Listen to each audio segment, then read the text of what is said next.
Good afternoon friends. आप सबका welcome है आज के सेंट्रीफ्यूगल पंप के 5वें लेक्चर में।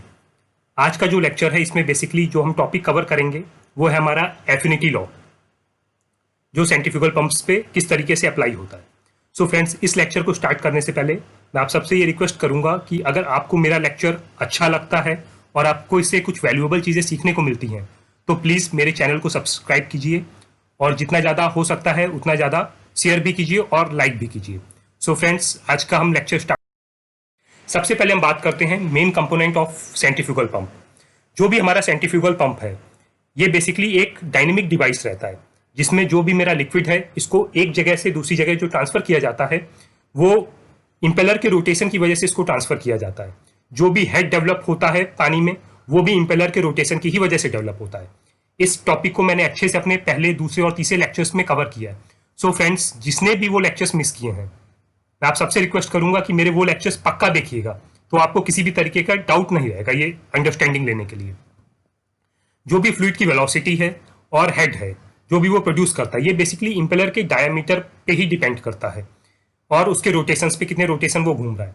सो फ्रेंड्स, सेंट्रीफ्यूगल पंप के जो बेसिक पैरामीटर्स रहते हैं लाइक क्या फ्लो रेट है, क्या हेड है और वो कितनी पावर ले रहा है, वो बेसिकली डिपेंड करता है उसके इंपेलर के डायमीटर पे और इंपेलर कितने रिवॉल्यूशंस पर मिनट पे घूम रहा है।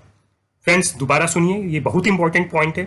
सेंट्रीफ्यूगल पंप के जो भी पैरामीटर्स रहते हैं लाइक फ्लो रेट, हेड और पावर कंजम्पशन, ये बेसिकली डिपेंड करते हैं उसके इंपेलर के ऊपर, उसका इंपेलर कैसा है। और अगर इंपेलर की बात हम करते हैं तो इंपेलर में दो चीजें सबसे इंपॉर्टेंट रहती हैं लाइक आपके रिवॉल्यूशंस पर मिनट कितने हैं इंपेलर के और इंपेलर का डायमीटर कितना है।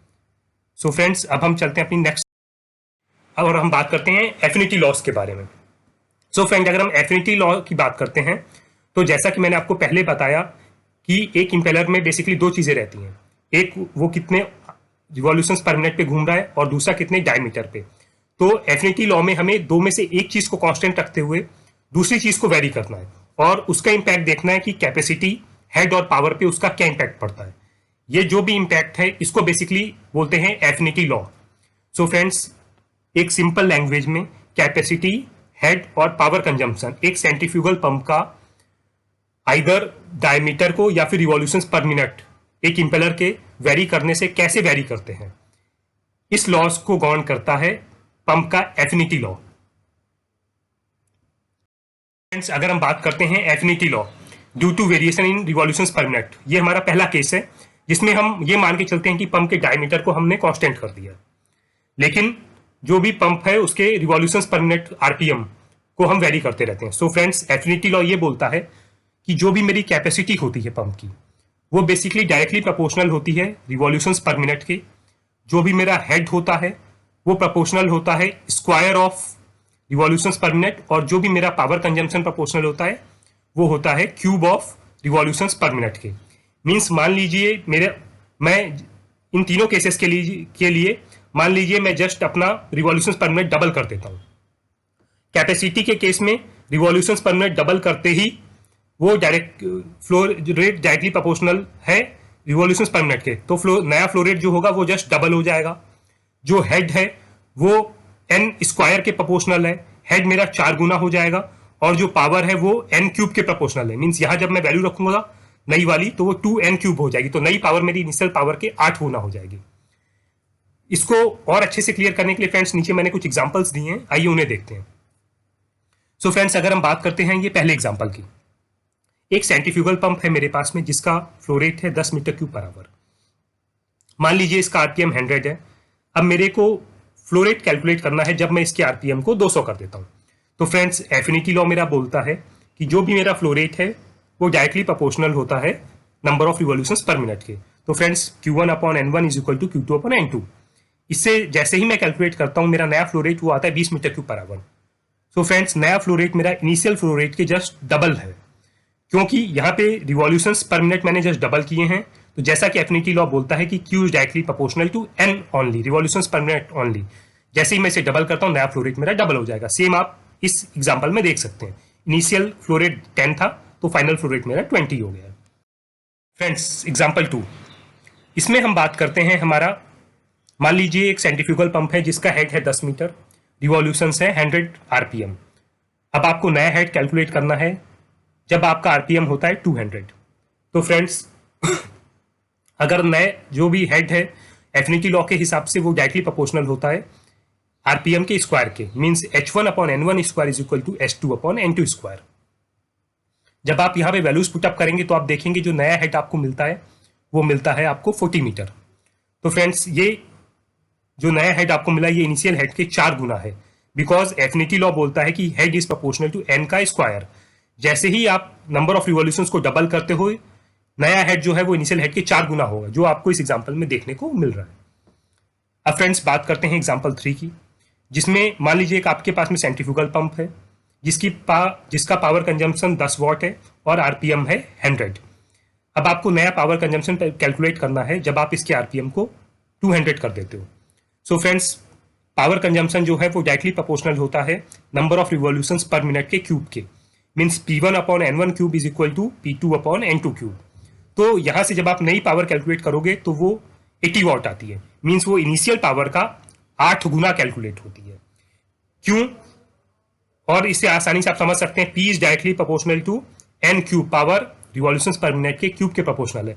जैसे ही n को आप 2n डालेंगे और उसका क्यूब करेंगे तो जो नई वैल्यू आएगी वो इनिशियल वैल्यू के 8 गुना, बिकॉज 2 का क्यूब 8 होता है।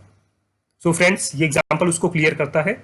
इनिशियल पावर 10 वॉट थी तो नई पावर मेरी 80 वॉट है। बात करते हैं केस 2 की। फ्रेंड्स केस 2 में मैं क्या करता हूं, नंबर ऑफ रिवॉल्यूशंस को कांस्टेंट कर देता हूं। मैंने आपको पहले भी बोला था कि इंपेलर की बात करेंगे और एफिनिटी लॉ की बात करेंगे तो हमें एक चीज को कांस्टेंट करना रहता है, या फिर इंपेलर का डाया या फिर रिवॉल्यूशंस पर मिनट। इस सेकंड केस में मैं रिवॉल्यूशंस पर मिनट को कांस्टेंट कर देता हूं और इंपेलर के डायमीटर को जस्ट वेरी करता हूं। So friends affinity law as it is रहता है, कैपेसिटी जो रहती है वो मेरी डायरेक्टली प्रोपोर्शनल होती है डायमीटर के, हेड जो है वो डायरेक्टली प्रोपोर्शनल होता है डायमीटर के स्क्वायर के, और जो भी मेरा पावर कंजम्पशन है वो डायरेक्टली प्रोपोर्शनल होता है डायमीटर के क्यूब के। सो फ्रेंड्स आगे इसको अच्छे से समझने के लिए एग्जांपल्स देखते हैं।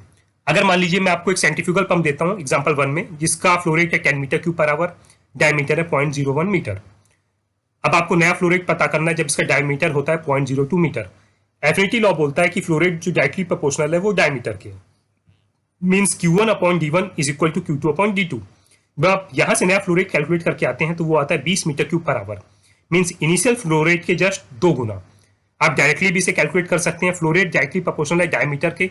जैसे ही आप डायमीटर डबल करते हैं, डी की जगह आप 2D रखेंगे, फ्लो रेट आपका डबल हो जाएगा, जैसा कि इस एग्जाम्पल में आप देख रहे हैं। Initial 10 meter cube per hour था तो फाइनल आपका 20 मीटर क्यूब पर आवर हो गया। अब चलते हैं हम एग्जाम्पल 2 की तरफ। एग्जाम्पल 2 में एक सेंट्रीफ्यूगल पंप हम कंसीडर करते हैं जिसका हेड है 10 मीटर और डायमीटर है 0.01 मीटर। अब हमें नया हेड कैलकुलेट करना है जब डायमीटर को हम 0.02 मीटर कर देते हैं। फ्रेंड्स हेड जो है वो डायरेक्टली प्रोपोर्शनल होता है डायमीटर के स्क्वायर के, as per affinity law, means h1/D1 का square is equal to h2/D2 का स्क्वायर।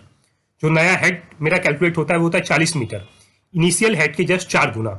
आप डायरेक्टली इसे इजिली भी कैलकुलेट कर सकते हैं।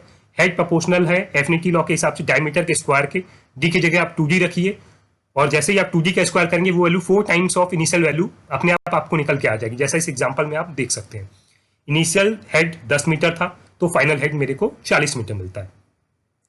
अब फ्रेंड एग्जांपल 3 की हम बात करते हैं। इसमें एक सेंट्रीफ्यूगल पंप है मेरे पास में जिसकी पावर है मान लीजिए 10 वॉट, डायमीटर था 0.01 मीटर।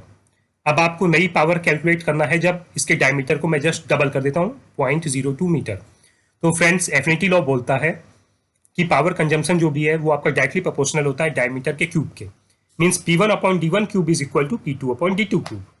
यहां से जैसे ही आप P2 की वैल्यू कैलकुलेट करके आएंगे वो आएगी 80 वॉट, मीन्स इनिशियल जो भी आपकी वैल्यू थी 10 वॉट, ये उसके 8 गुना है 80 वॉट।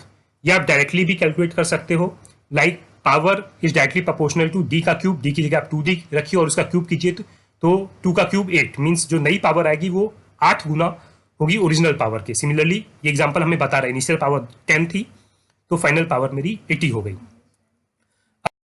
सबसे इंपॉर्टेंट चीज ये है कि कई बार ये होता है कि हमें ओवरसाइज्ड पंप्स मिल जाते हैं, तो ओवरसाइज्ड पंप्स के साथ में कैसे डील करना है। तो फ्रेंड्स पहले ये समझिए कि ओवरसाइज्ड पंप होते क्या हैं।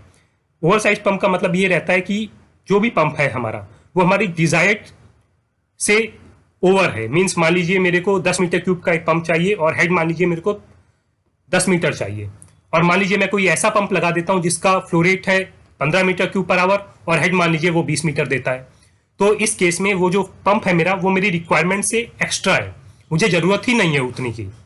लेकिन मेरे पास में साइजिंग में जब मैंने इनिशियल में वो पंप मंगाया था तो मैंने मंगाने में थोड़ा ओवर साइज पंप मंगा लिया। सो फ्रेंड्स, ऐसे पंप्स के साथ में डील करने के बेसिकली दो तरीके रहते हैं। पहला तरीका रहता है कि आप ऐसे पंप में वीएफडी लगा दीजिए।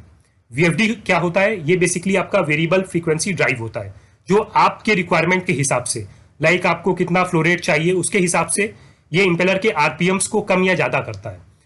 जो भी करंट कंज्यूम होती है वो डायरेक्टली प्रोपोर्शनल होती है उसके आरपीएम के, इंपेलर के आरपीएम के, और आपकी पावर कंजम्पशन पे ये डायरेक्ट इंपैक्ट डालता है।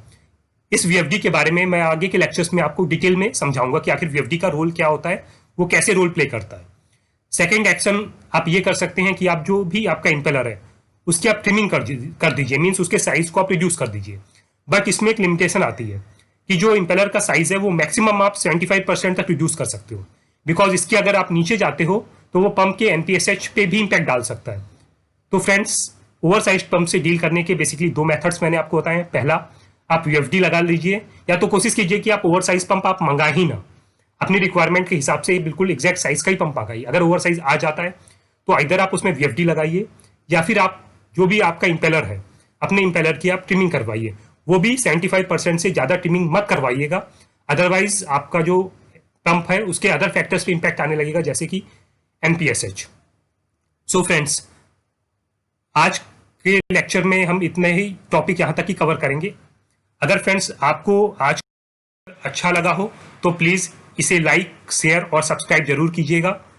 आप सभी से ये मेरी रिक्वेस्ट है। अपने नेक्स्ट लेक्चर में बेसिकली जो टॉपिक मैं कवर करूंगा वो टॉपिक है मेरा बहुत ही इंपॉर्टेंट टॉपिक है सेंट्रीफ्यूगल पंप से रिलेटेड, जो इंटरव्यू में बार बार क्वेरीज रिपीट की जाती हैं। वो टॉपिक है मेरा characteristic curves of A centrifugal pump. एक सेंट्रीफ्यूगल पंप के कैरेक्टरिस्टिक कर्व्स क्या होते हैं और उनका क्या रोल होता है। So friends, that's all for today. Hope आपको आज का मेरा लेक्चर अच्छा लगा होगा। प्लीज आज का लेक्चर सब्सक्राइब जरूर कीजिएगा। थैंक्स।